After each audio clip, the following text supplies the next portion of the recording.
आप जाके फीडबैक ले लें। अब हमें ये नहीं कह रहे कि हम लोग 100% संतुष्ट कर पाएंगे किसी को। 1-2% अगर किसी की असहमति हो सकती है, लेकिन आप फीडबैक ले सकते हैं।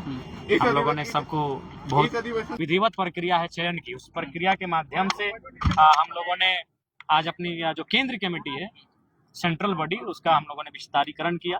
पार्टी में कुछ आंतरिक संशोधन किया गया, कुछ प्रस्ताव लाए गए, उन्हें मंजूरी दी गई, और साथ ही साथ हमारे जो अगले अधिवेशन जब आएगा उससे पहले हम लोग क्या करेंगे इस राज्य के लिए, उन विषय पे चर्चा की गई।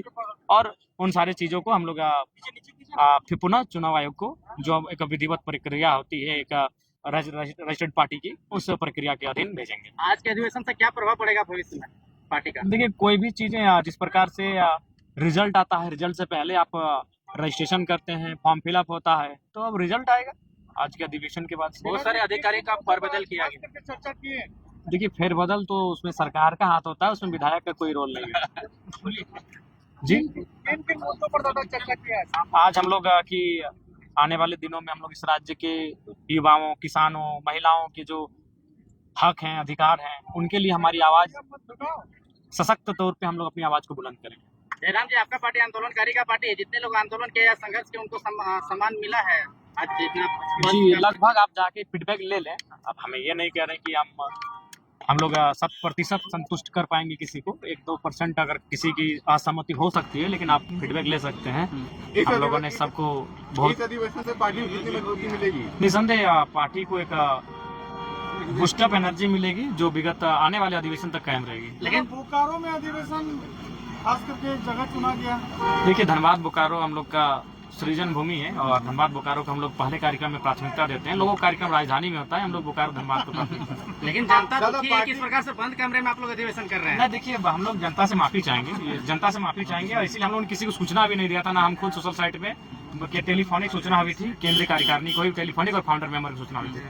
सर, ये पार्टी के द्वारा कहा गया कि पार्टी जो है संविधान के प्रति सच्ची श्रद्धा और निष्ठा रखेगी, पर कहीं न कहीं हमारा देश शांति प्रिय देश है, और आपकी पार्टी में केवल आग्रेसन दिखाई पड़ती है, ऐसा क्यों? देखिए, नहीं, समय की मांग है। जैसे हम लोग जहाँ जाते हैं वहाँ, जैसे अभी बागमारा में जो घटना घटी, लोग दब गए, लेकिन उसके बाद भी लिपापोती हो रहा है, तो वहाँ एग्रेशन दिखेगा कुछ लोग का, वो बहुत गलत हुआ है।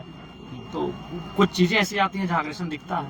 धन्यवाद। जेपीएससी की रिजल्ट है, क्या कुछ कहिएगा? देखेंगे, अभी नहीं देख पाए चूंकि सभी आपके समाज के बहुत कम लोगों का जेपीएससी में चयन हुआ है, क्या मिलेगा?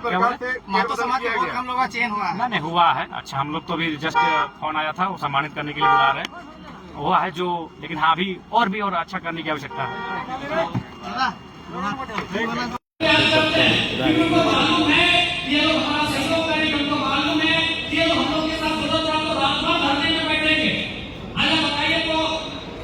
उन्होंने पार्टी स्तर पे कार्यक्रम किया। अगर कोई भी क्योंकि ये कार्यक्रम जनरली जनता पार्टी में आए, भारतीय जनता पार्टी रहे, सही तरीका से ना रिकवर कर लो ना। जब से विधानसभा का चुनाव हुआ, एक भी कार्यक्रम का बताइए जब भी कार्यक्रम किया है वो अपने पार्टी के फॉर्म में किया। ये ले आए सरकार की नीतियों के खिलाफ ना घोषणा देना हो, चाहे कुछ भी होगा, पार्टी फॉर्म में कार्यक्रम है। लेकिन आपसे आप हड़ताल में उस दिन ढाका में बैठे थे कितने लोग? क्या कोई पार्टी फॉर्म का कार्यक्रम था? नहीं, जनता का कार्यक्रम था। नहीं कोई वहाँ बैठा था, नहीं कोई पोस्टर, आप धरने में थे। कुछ दिन पहले मांडू में आप लोग धरना में बैठे थे, भगवदर में आप लोग रात को वादन लेकर आए, तो क्या वाकई बेहतर पोस्टर था?